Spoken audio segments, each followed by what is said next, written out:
This has resulted in deteriorating conditions across the fleet. Shipyards' performance depends in part on the condition of their facilities and equipment. 결국 터질 것이 터지고야 말았습니다. 최근 미 의회 회계감사원 조사에 의하면 미국 해군이 지난 10년간 전투함 유지에 사용한 돈은 약 500조 원인데요. 사실상 국방비로만 한 해 1300조 원을 쓰는 미국이라면 그리 놀랍지 않은 수치입니다. 더구나 해상전력에서 중국에 뒤처진 미국으로서는 어쩌면 당연하다고도 할 수 있는데요. 오죽하면 작년 미 해군은 의회에 249억 달러의 전투함 유지보수 예산을 요청했는데 놀랍게도 미 의회는 여기에 10억 달러를 더 얹어 259억 달러 한화 37조 5천억 원의 예산을 배정했습니다. 더 줄 테니 더 잘하라는 의미였을 텐데요. 그러나 이 같은 대규모 자본 투입에도 불구하고 미국 조선소들이 용량의 절반 이하만을 운용 중인 것으로 드러나 충격을 주고 있습니다. 일부 특수선과 항공모함의 건조를 제외하면 대부분 자국 내 건조를 기피하고 있다는 방증이기도 한데요. 그래서 준비했습니다. 본격적인 미국 전투함 시장 진출을 앞둔 한국 조선업 그 가능성에 대해 자세히 알아보겠습니다.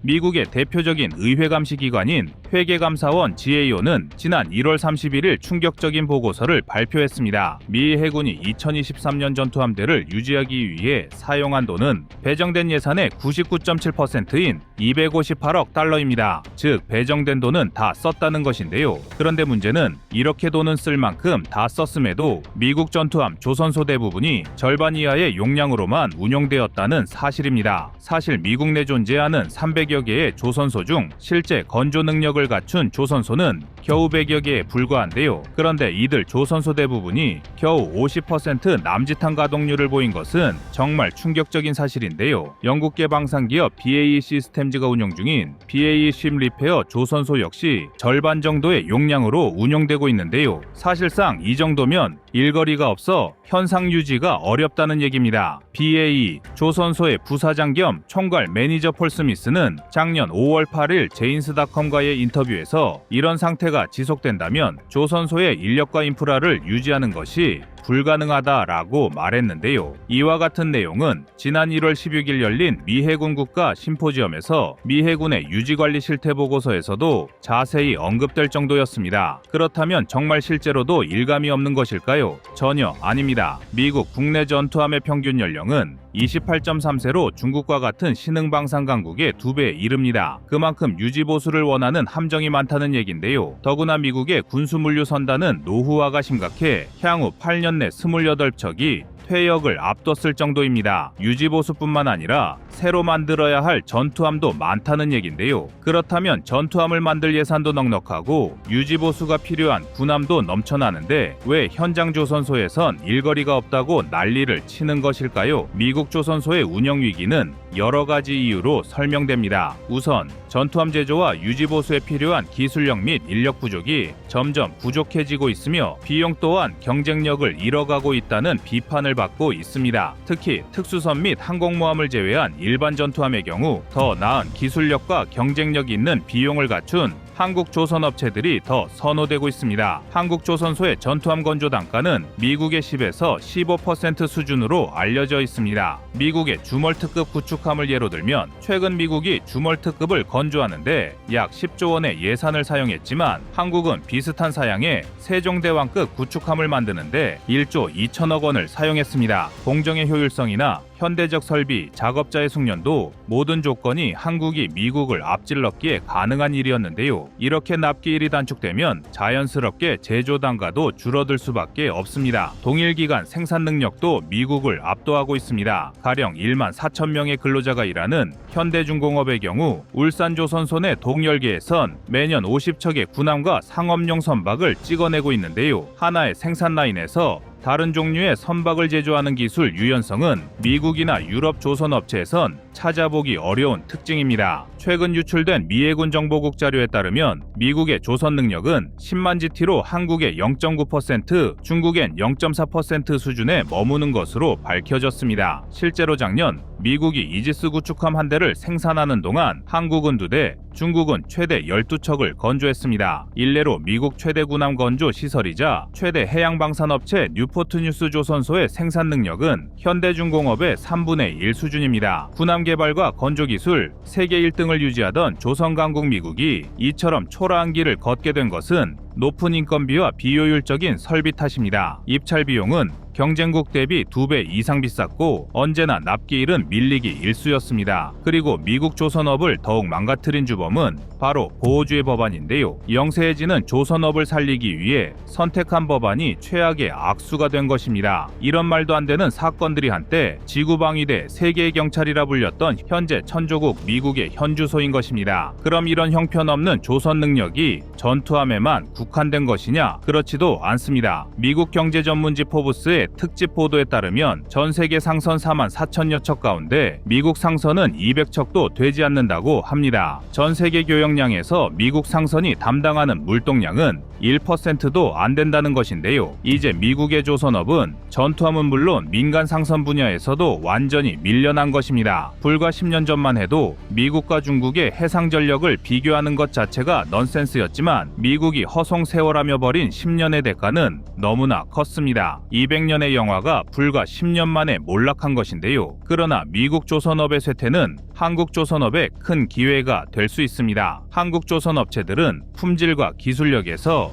이미 세계 시장에서 인정받고 있으며 비용 효율성 또한 높은 평가를 받고 있습니다. 특히 미국과의 군사적 동맹 관계를 감안할 때 한국 조선업체들은 미 해군의 필요에 부응하는 전략적 파트너로서 자리매김할 수 있는 잠재력을 갖추고 있습니다. 더구나 대한민국의 조선업체들은 이미 호주나 뉴질랜드, 필리핀, 페루 등 여러 국가의 해군 함정을 건조한 경험이 있으며 수십 년간 누적된 기술과 인력을 보유해 효율성 면에서도 미국에 저만치 앞서고 있습니다. 이와 같은 경쟁력은 미국과 중국 간의 함정 건조 경쟁에 큰 도움이 될 것이라는 의견이 지배적인데요. 미국의 월스트리트 저널은 미국이 중국에 맞서기 위해선 중국에 필적하는 조선 역량과 노하우, 인재를 보유한 한국과 협력해야 한다고 강조한 바 있습니다. 그리고 이러한 의견은 미국 정가의 생각과도 정확히 일치하고 있습니다. 미국은 HD 현대중공업이나 한화오션 등 한국 조선업체들이 미국에서 직접 조선소를 운영하기를 희망하고 있는데요. 작년 6월 한화오션이 1,400억 원의 비교적 헐값에 필리조선소 지분 100%를 인수했을 때 미국 외국인투자심의위원회와 국방교역통제국은 인수안이 올라오자마자 신속하게 이를 확정했습니다. 이것은 그만큼 미국 정부가 한화그룹의 필리조선소 인수를 긍정적으로 평가하고 미국 조선업 및 방산산업 활성화에 기여할 것이라는 기대를 나타낸 것인데요. 즉 미국은 한국의 자본으로 미국 내 쓰러진 조선업을 인수케 하고 이를 통해 미국의 낙후된 함정 문제 해결과 더불어 미국 조선업의 부흥을 도모하겠다는 계획인 것입니다. 작년 여름 한화오션이 미국 해군 보급체계 사령부와 함정정비협약 MSRA를 체결한 직후 9월 2일 기다렸다는 듯이 미국의 루이스 앤 클라크급 탄약 화물선 윌리쉬라호가 거제 조선소에 입항한 것이 방산업계에선 중요 뉴스로 보고 있습니다. MSRA 인증이 주는 의미 자체가 함정 정비에 관한 품질과 신뢰성을 미국 해군이 보장했다는 것인데 통상 1년 이상 걸리는 인증 기간을 7개월로 대폭 단축한 것도 놀라운데 인증이 떨어지자마자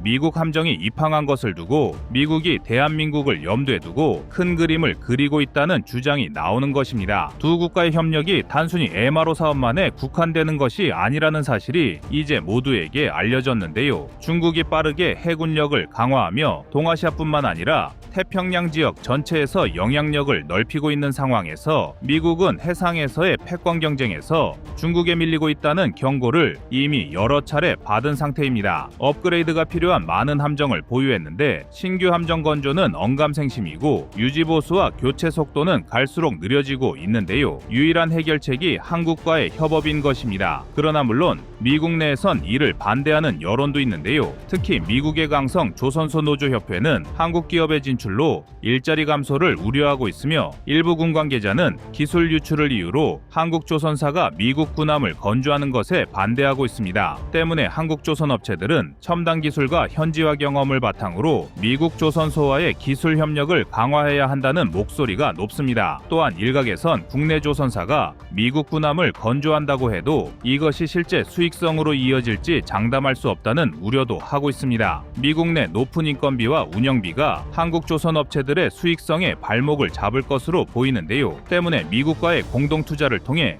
리스크는 줄이고 조선소의 용량 확대 및 현대화를 도모하는 것으로 보험과 대비 전략을 세워야 하는 것입니다. 결론적으로 미국의 해군 조선소 위기는 한국 조선업의 발전 기회로 작용할 전망입니다. 미국 내 조선소의 용량 감소는 전투함 수요 감소가 아닌 미국 국내 조선소 역량에 대한 의혹의 증거이며 이는 한국 조선 업체들의 미국 진출 적기임을 알리는 신호인데요. 이를 계기로 양국 간의 군사 및 경제 협력을 더욱 공고히 하기를 바라봅니다.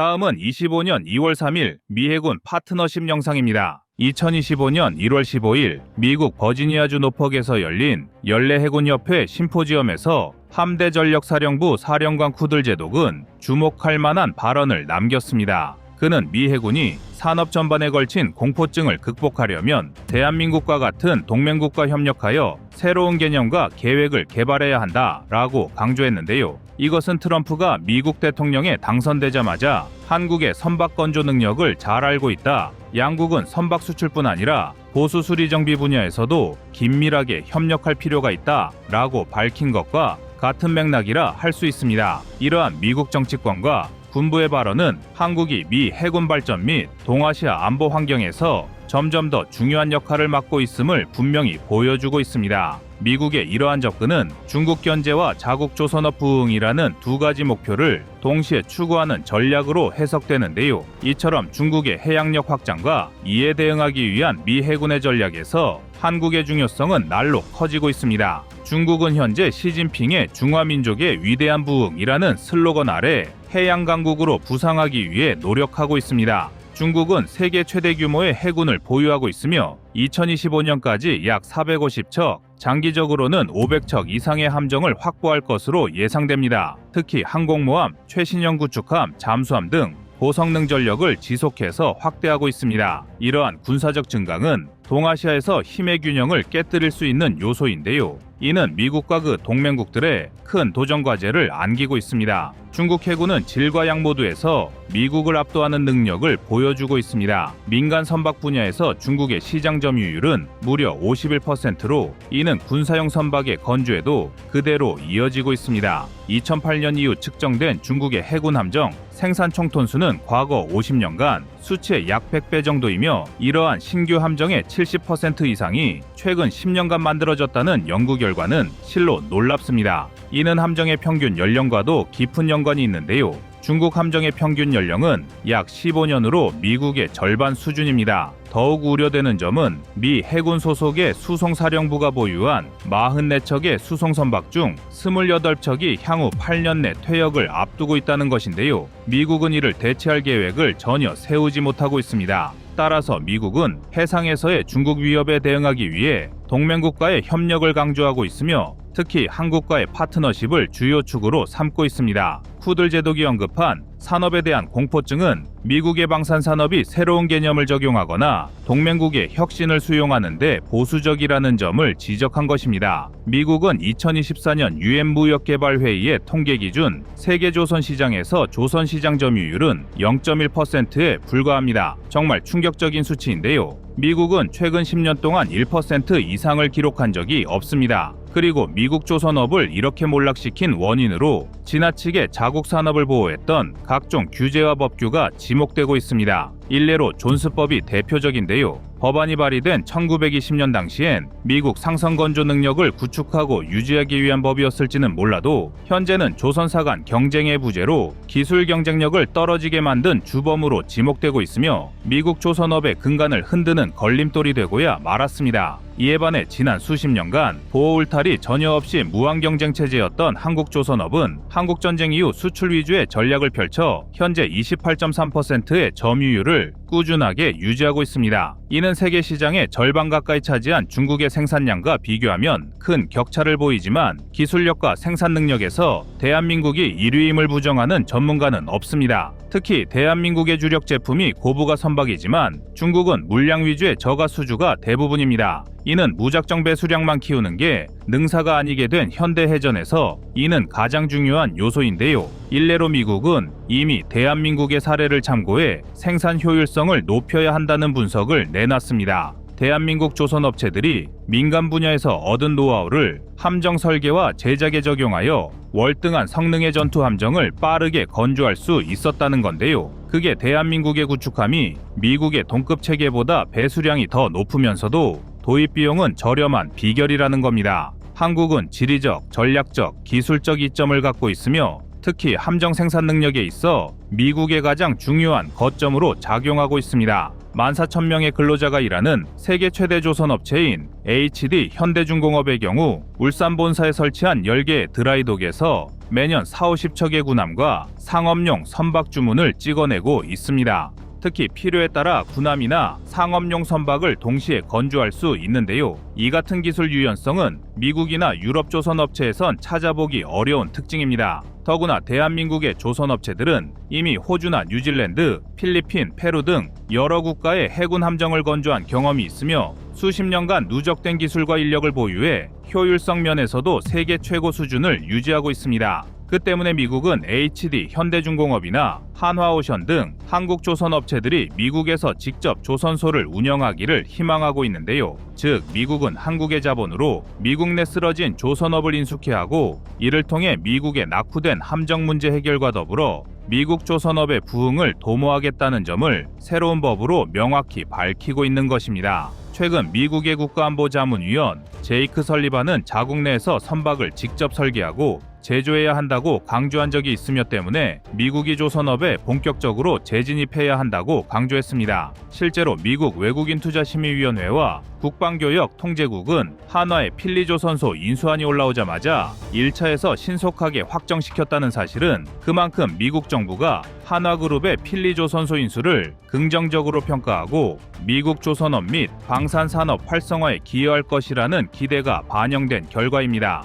대한민국은 또한 함정 개발에 필수적이라 할 수 있는 내수 기반 또한 세계 어느 나라에 못지않습니다. 한국 해군은 현대적인 함정과 기술력을 통해 아시아에서 가장 효율적이고 강력한 해군 중 하나로 평가받고 있는데요. 푸들 제독의 발언에서도 나오듯 미 해군은 한국과의 협력을 통해 단순히 군사적 지원을 받는 것을 넘어 개념적이고 전략적인 발전을 도모해야 한다는 점을 시사합니다. 이는 한국이 단순한 무기 생산국이 아니라 기술 혁신과 군사 전략 개발의 동반자로서 역할을 해야 함을 강조한 것인데요. 자체 해군 역량이 뛰어난 대한민국은 이러한 수요에 의해 자체적으로 개발한 구축함과 잠수함의 기술력이 세계적으로 인정받고 있습니다. 대표적으로 한국의 KDDX 구축함과 장보고 3급 잠수함은 미국조차 주목할 만한 기술적 우수성을 보여줍니다. 한국이 독자적으로 개발한 차세대 구축함 KDDX는 스텔스 기술과 고성능 레이더를 탑재한 플랫폼으로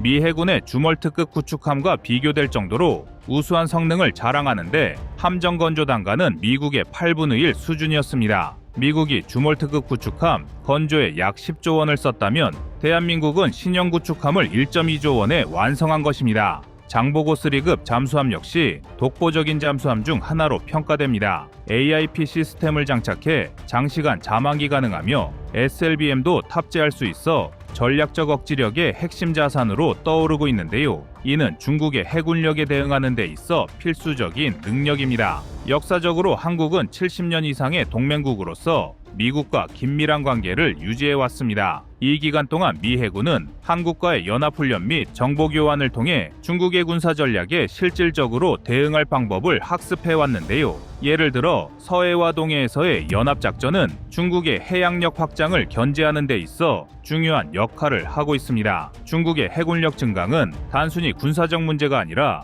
경제적, 외교적 도전 과제로도 이어지고 있습니다. 중국은 해양 실크로드라는 경제적 프로젝트를 통해 아시아 태평양 지역에서의 영향력을 확대하고 있으며 이는 한국과 미국의 해양 협력에 대한 명분을 만들어주고 있습니다. 결론적으로 2025년 푸들 제독의 발언은 한국의 중요성을 다시 한번 강조하며 미 해군이 새로운 전략을 도입하고 중국의 해양력 확장에 효과적으로 대응하는 데 있어 한국과의 협력이 필수적임을 깨닫게 해주는 사건이었습니다. 한국 해군은 대양해군으로의 전환을 목표로 하고 있으며 이는 미국의 태평양 전략과 완벽하게 부합합니다. 한국의 대양해군 전략은 항모전단과 같은 장거리 투사 능력을 포함하며 이는 중국의 해양력 확장에 대한 억지력을 강화하는 데 기여할 것입니다. 이상 꺼리튜브의 두 번째 미션이었습니다.